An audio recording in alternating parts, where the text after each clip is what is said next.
Ryan here, and what I have in front of you is a Rossi Model 62.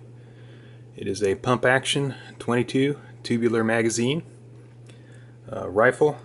This one happens to have a 16-inch barrel on it. It is based on the Browning Model 1890. They were essentially copying the Browning. So, get better light here.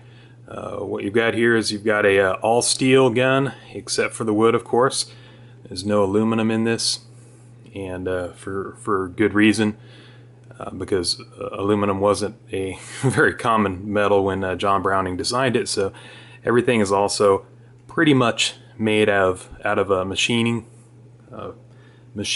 parts. There are a few stamp parts, like the rear sight is a sheet metal stamping, as well as I believe they've rolled sheet metal for the magazine tube, and that's about it.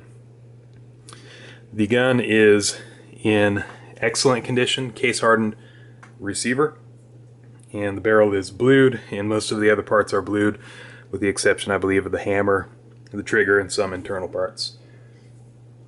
It's a great gun, very functional, still being made today, which is 115 years after its introduction. I believe they might have discontinued it recently, but no doubt it'll be reintroduced soon. So what I'm going to do is I'm going to zoom in. I'll stop the camera, I'll zoom in and give you a better look and show you how it breaks down, and I'll be right back. Okay, so we're a little bit closer here, and I'll point out some of the details and see how well they show up in the light. Case hardening is pretty good looking. The rear sight with the ladder adjustment, it's saying 22 long rifle. I believe it'll handle 22 long and 22 short as well. Will not handle 22 Magnum. The front sight is just dovetailed in there. The dovetailed boss for the magazine tube, a screw holding the fore end on, the rear side is dovetailed in, and then of course you've got the ramp for adjustment. It is a takedown gun. I'll show you the screw on the other side, and very simple. Rossi has felt the need to add a safety, although the safety is knowing how the gun handles. Some idiosyncrasies about it that you should know, because it can be unsafe if handled improperly. So they turn it over here, and on the other side you see the screw. That's for takedown, and I'm going to try and get it off. I'm going to need a penny to do that, so let me just demonstrate the function of the gun. Single action bar over here, you have to take that screw out to take the bolt out once you've taken it down. So the way this works is the slide release, or the bolt release, is actually the firing pin. So with the hammer down, the gun will cock. Slide will go back, cock the gun, but it won't move now until you pull the trigger. I'll demonstrate that the gun is empty. Here I'll take the tubular magazine out. Empty here. Tilt it forward. I know there's no ammunition in this, but let's be careful. Okay, so what you saw me doing there is I was pushing against the firing pin, because when you push forward on the firing pin, it releases the action. So I can't get it to move now, but I push forward on the firing pin and it'll move just fine. And the hammer does that naturally, so the gun is essentially locked up until you pull the trigger, and then you can't move it here. Interestingly enough, to make the gun safe to carry, you lower it to the half-cock position there, and the gun is locked up. You can't actually unlock the gun and empty it unless you pull the hammer all the way back and press the trigger, then ease the hammer down all the way onto the firing pin, and that way you can open up the action and clear the round. That is a good reason to have the safety. Right there it's on safe. Basically clockwise to put it on fire, counterclockwise to put it on safe, and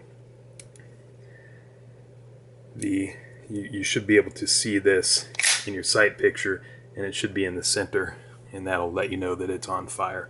So put it on safe, pull the trigger, and then you can open it.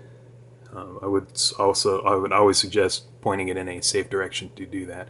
So let me pause the video and I will go get a disassembly tool. I'll be right back. And we're back, and I have a disassembly tool, which is a 1965 quarter, and you simply use that on the screw. I do not like using a screwdriver at all. You wouldn't carry a screwdriver around in the field, but you might have a coin. The coin is also less likely to damage the slot on the screwdriver. So loosen that all the way up. It's captive. You can only pull it out so far. When you get to that point, you just pull it apart. And there you are. Here are the innards. You could see the John Browning influence on all of the parts. The way he designed these is he'd sit down with a chunk of metal on the bench, get all the angles right, get all the mechanism correct where it was in his mind. He didn't use coil screws. He used flat springs wherever possible. You see one here. There's probably a few coil springs in this design, but I haven't taken it down any further than this. Obviously there's going to be one in the magazine tube. So one interesting note about this is, if you look at the front there, the cartridge down inside, let's see if we can get it to focus, the cartridge is completely controlled down inside of this guide here. So it lifts it, takes one from the magazine, lifts it up in line with the bore, and slides it right in, and it slides it along this channel. Very simple mechanism. Hard to get it wrong. You know, sometimes they might need to be tweaked a little bit.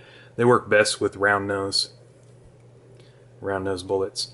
And then see, the slide is a tilting bolt design. It slides forward and then down. I'll have to push it just a little bit to get it started here. Oh, sorry, I have to push in on the firing pin as well to do that. Firing pin. You can see there's a little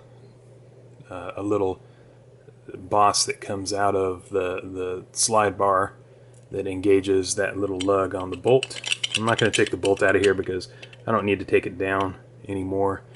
One interesting thing about this design is with a 16-inch barrel, you've got a super compact weapon here that almost fits. Actually, it can pretty much fit in screen here, but 16-inch barrel, we're looking at less than 20 inches to pack, and that was what these were designed for. Is you carry them out into the woods, carry them in your luggage, and whenever you needed to hunt, get a squirrel or something like that, it was available to you.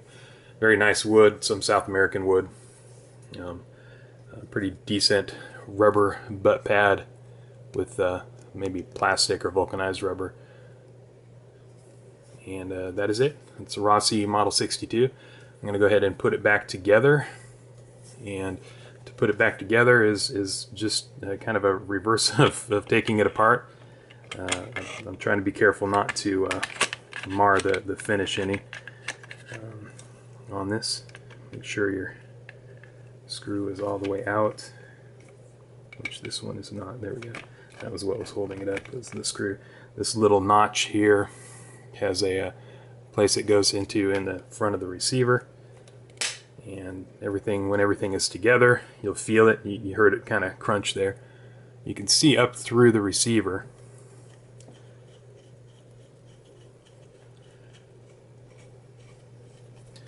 Let's see if I got it right there. There we go. Okay. Finger tight with the quarter is the way I like it.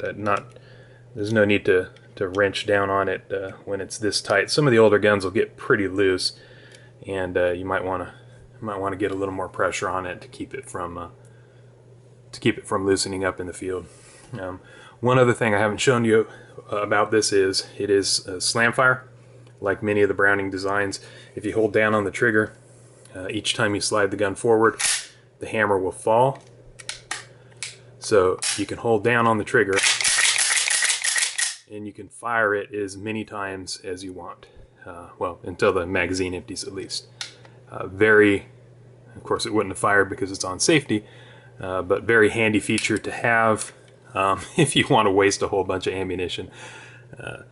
Basically, in the field, what you want to do is you want to take your finger off the trigger when you are working the pump. It is a very good habit to get into if you own more than one gun. Most modern guns do not have that feature or deficiency, if you want. In modern terms, I guess it would be a deficiency.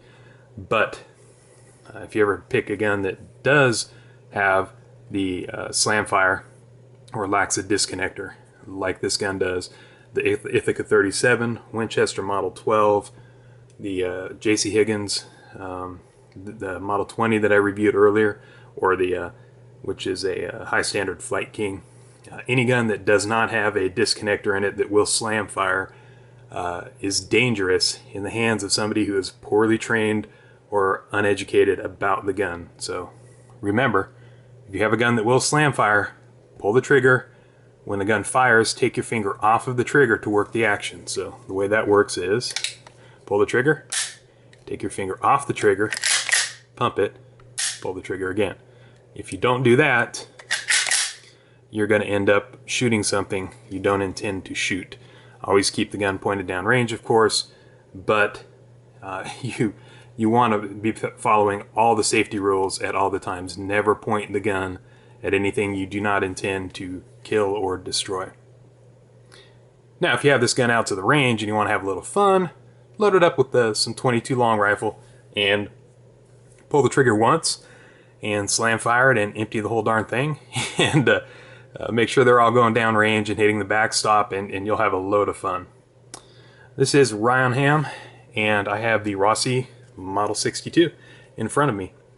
One of several guns that I intend to put up for sale that I just wanted to do a review on.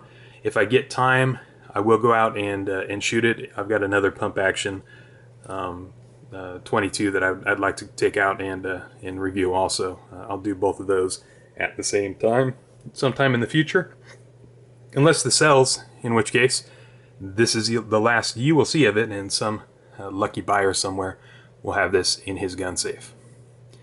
If you like this video, please click the like button. It really helps me. Also, favorite, subscribe, share, comment, do whatever you please. These videos are for you, but they do take a little bit of effort, and I do appreciate the feedback. Thank you very much. Goodbye.